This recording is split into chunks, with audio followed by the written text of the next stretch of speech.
This whole complex here was the olive press. Okay.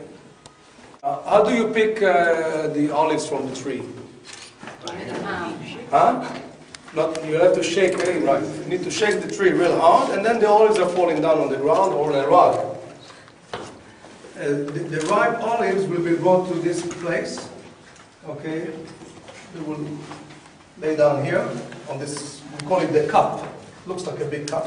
And then with the millstone, okay, that had to turn around. Okay, so it was pushed by maybe a slave or a small donkey who had to walk in circles and with a stone, right? And with this stone, they used to break and to smash the olives. Okay? Now, those smashed olives were collected in round bags. You can see some of them over there.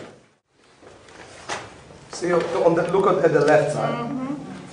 Okay? Those round bags, they call in Arabic, Hebrew, akalim. They were made out of robes. This is, of course, not the original ones, okay? So you have to fill them in with the olives, so smashed olives. And then on top you see came the wooden log. That one side of it was connected to the wall. Look at here you can see the hole in the wall. Okay, it was connected to the wall. And on top, you see they used to hang those heavy weights. Okay? You see there are three of them. So there is an olive press here, there was one here, and another one here. Three of them. See, these are like heavy weight. Now, but it was done in stages. First, they used to hang on this wooden log only one weight, one stone. Okay, so the pressure was not so hard yet. The wooden log would have pressed the bags, right? So it was kind of like filters. The olive oil came out of the bags and went down to the hole. See, there is a container. Look here. Yeah. See, underneath there is a hole, a big container. So the oil was collected there. Okay. So first, only one stone. The first oil, as you probably know, was the best oil, the virgin oil. This was the anointed oil, the oil that was used for eating, for cooking. That was the best. Then the second weight stone was added to increase the pressure. Okay, after some time, several hours or so. The oil that was produced at this point was used for what? Oil lamps, light. That was the electricity back then. In each and every home, places they had those oil lamps. And for healing, to make medicines, different medicines were made out of the olive oil products. Then, after several hours more, the third and the last stone was added, and all that was left was for making soap. Okay? Yeah, for cleansing.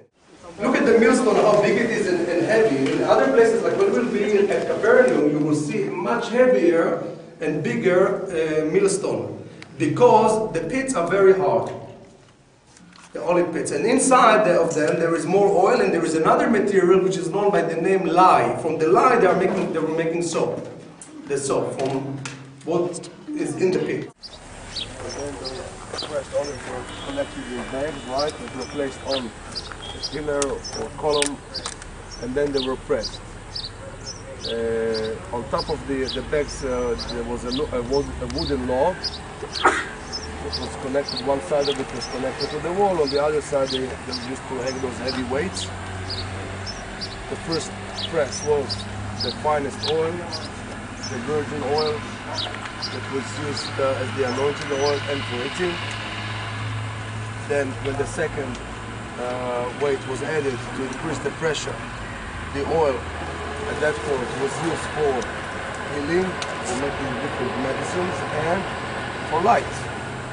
Oil lamps. And the last of the third press, all that was left was used for soap, for making soap for cleansing. And again, 3 times Jesus left the disciples and he went to pray. 3 times he was pressed himself, and his sweat was drops of blood. He was under such a heavy pressure, agony, grief. As the olives were pressed 3 times. the Anointed One, the Messiah, the King of Kings, who brought healing and light to the world. The people who walk in darkness have seen a great light and washed away the sins. Gat Shemanim Gethsemane.